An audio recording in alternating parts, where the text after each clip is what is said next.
Good evening. I would like to present our work with Ukrainian refugees in basically, I think it was still February last year.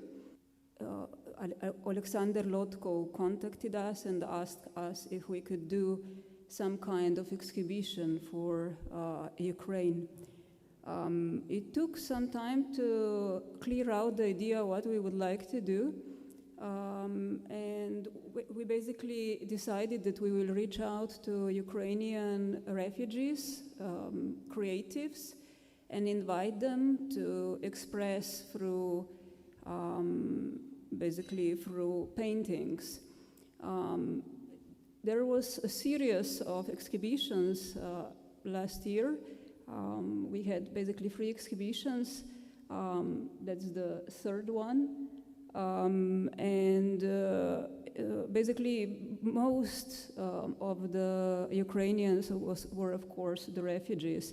And here you also see some of the paintings.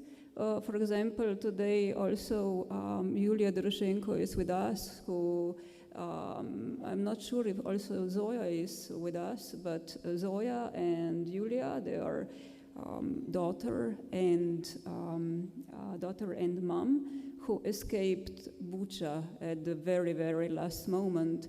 So here you see 2 paintings. One is how their look, how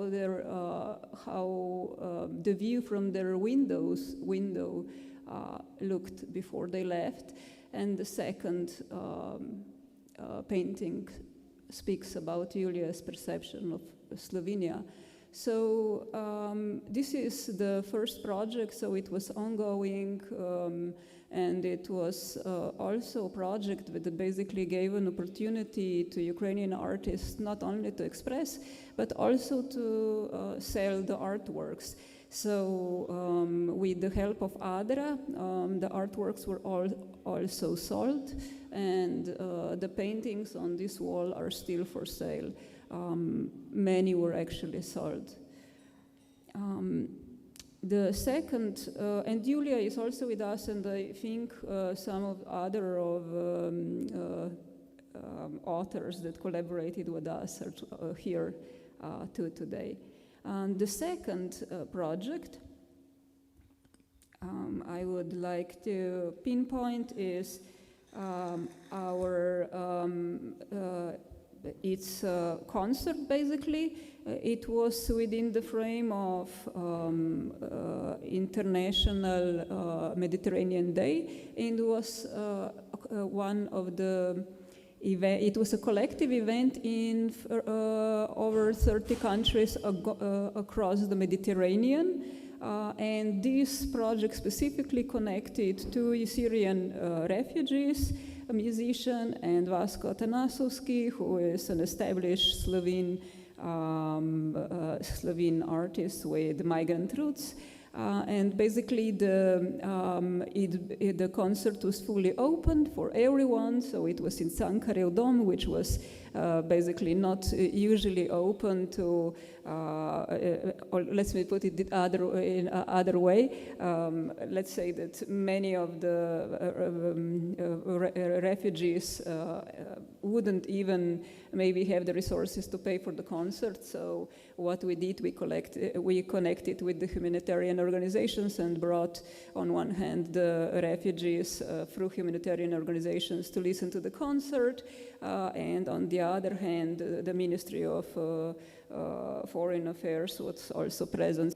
So this is the second project, and the third one I would like to present is a project Reconnection.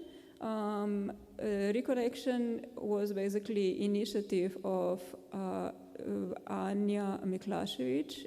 She is an artist from Ukraine.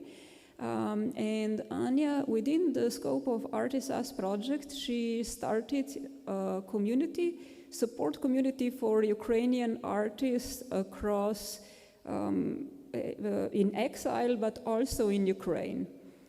Now her group really grows really rapidly. The group is very active. And within this group, we implemented digital virtual art residency.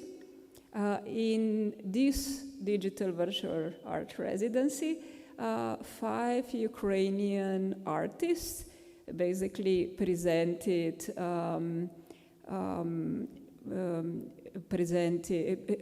created under extreme conditions artworks that are today on display on this wall.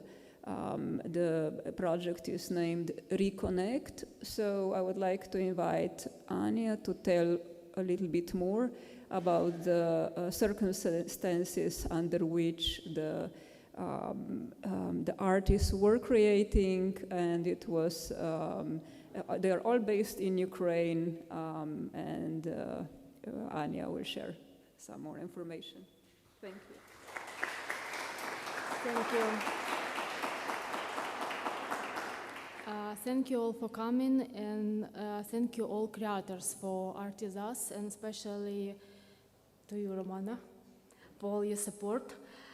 Your work, or work of all creators, really unite, and uniting is a key word. Also, uniting is a key word for this project. A group of people can create more than a few individuals do separately. Even if these individuals are artists who usually prefer to work alone, and the Reconnection project is an excellent example of uniting people and region of a country. The artists were born in different parts of Ukraine: Kyiv, Crimea, Kharkiv, Mykolaiv. And the word united is an answer to the question, how did they do it? How did they create a project still being in Ukraine now during the war? Being all in different cities, where there is a lack of electricity, heating, and often problems with the internet and mobile connection. They did the project because they were together mentally and had a common idea. The idea is to show that no one should forget their roots, their language, or their culture. After all, when culture disappears, the nation vanishes too. My role here was simple: to bring them together and give them first spark, an idea. Just as I created the U-Artist community a year ago, because I know that everything can be solved if we are united. We already have more than 1,000 people in our community, and this is just the beginning. During the war, we Ukrainians prefer to replace panic and fear with work. It's not easy, and sometimes it doesn't work well, though we try.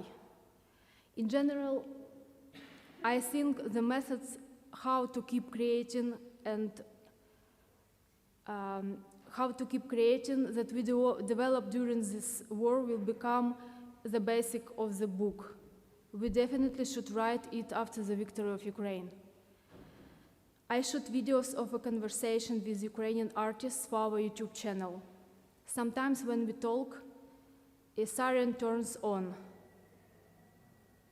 or suddenly the electricity or internet disappear, or rocket attack starts.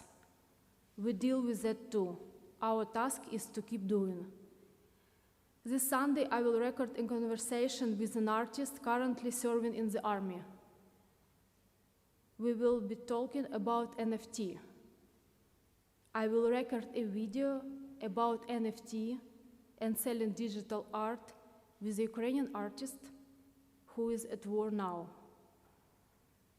Isn't this surreal?